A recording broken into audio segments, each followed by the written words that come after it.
Hey guys, welcome back. We're going to work with section 2.2 on conditional statements today. And a conditional statement is a statement that's written with the words in if-then.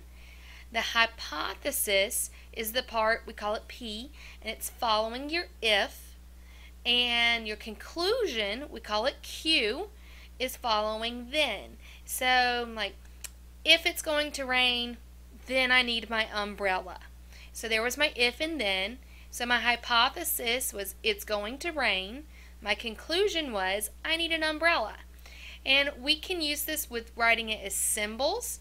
So we use a P and then an arrow and then the Q. And we read this as P implies Q or if P then Q. Also, we can do this with a Venn diagram, and instead of looking at it as two circles that just kind of overlap each other, like our hypothesis is completely inside our conclusion. So here it's raining, so this is my group that needs umbrellas. So let's see if we can figure out our hypothesis and our conclusion of this conditional statement. If an animal is a robin, then the animal is a bird. So here's our if. Our hypothesis follows our if. So an animal is a robin, and here's our then. So our conclusion follows that the animal is a bird. So my hypothesis is P, an animal is a robin. My conclusion is Q, the animal is a bird. What are the hypothesis and conclusion of this conditional statement? If an angle measures 130 degrees, then the angle is obtuse. So again, following my if is my hypothesis. Following my then is my conclusion. So my hypothesis would be an angle measures 130 degrees. My conclusion would be the angle is obtuse. How can you write the following statement as a conditional statement? Vertical angles share a vertex. Well, first thing you have to do is figure out which part's the hypothesis and which part's the conclusion. So let's see which one depends on the other. If angles are vertical, then they share a vertex? Or is it if angles share a vertex, then they are vertical? So it matters which way you read this. Vertical angles is our hypothesis. Share a vertex is our conclusion. So the way we would have to write this is if two angles are vertical, then they share a vertex. Next up, we have to work about the truth value. Remember last time we talked about things could be false with a counterexample. So when we talk about our conditional statements, they can also be false. The truth value of a statement is true or false according to whether the whole statement is true or false. So the truth value here is if a figure is a triangle, then it has four sides. Well, that's false. So our whole statement here is false. So let's decide if these conditional statements are true or false. If it's false, find a counterexample. So if a woman lives in France, then she lives in Europe. So I basically want to know, like, is France included in Europe? And it is. So this one is definitely a true statement here. So there's no counterexample to this one. This one's true. What about this one? If a number is divisible by 3, then it is odd. So let's think of numbers that are divisible by 3. So 3, 6, 9, 12, so on down the line. Then it's odd. Well, that's not always true. 6 would be a great counterexample. So would 12. Alright, but 3 is not a good counterexample and 9 is not a good counterexample because they tell us our statement is true. We want to find something that says it is false. Some other types of statements that we can write besides conditional. Let's look at those. Our first one is our conditional statement, which was where we had a hypothesis and our conclusion. Again, our symbols was if P then Q. So here's our example. If the measure of angle A equals 15, then angle A is acute. I can turn this sentence around a little bit and I can write a converse.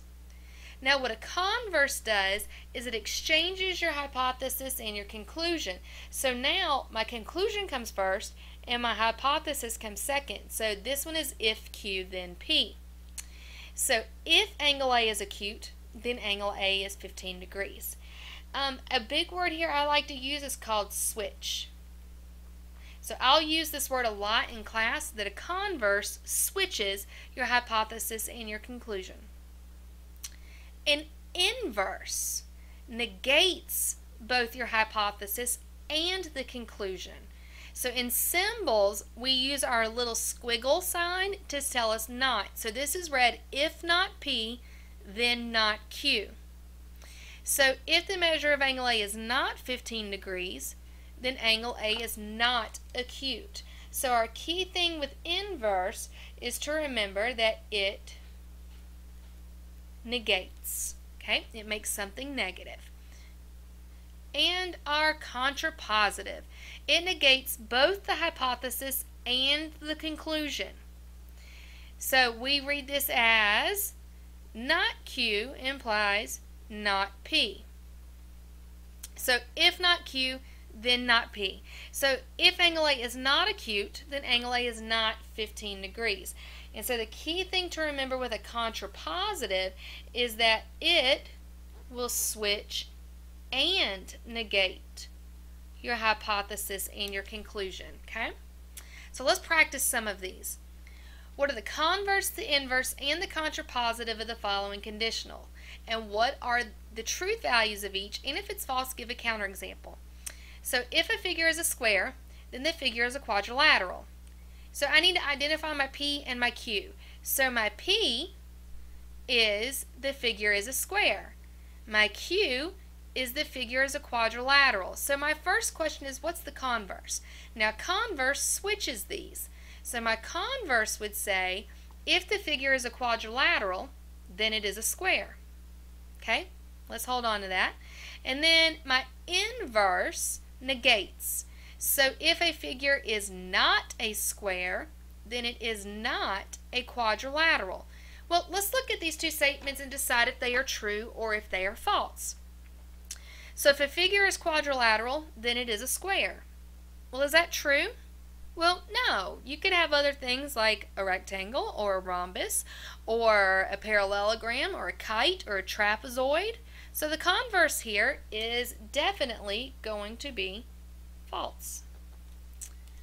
How about the inverse? If a figure is not a square, then the figure is not a quadrilateral. Well, same thing. It could still be one of these. It could be a rectangle, or it could be a trapezoid, or a parallelogram. So again, this inverse is also a false statement. Let's look at our contrapositive. A contrapositive will switch them and negate. So our contrapositive, if the figure is not a quadrilateral, then the figure is not a square. So let's think of some things that are not quadrilaterals, like a triangle, or a hexagon, or a pentagon. Well, that's true. None of those are squares. So our contrapositive here is a true statement. Okay? Now, notice our conditional was true and our contrapositive was true. Our converse was false and our inverse was false. And that's because we have some equivalent statements. Equivalent statements are statements that have the same truth value. So your conditional will always have the same truth value as your contrapositive. And your converse will always have the same truth value as your inverse. Alright? I hope you guys have a good one. Talk to you later.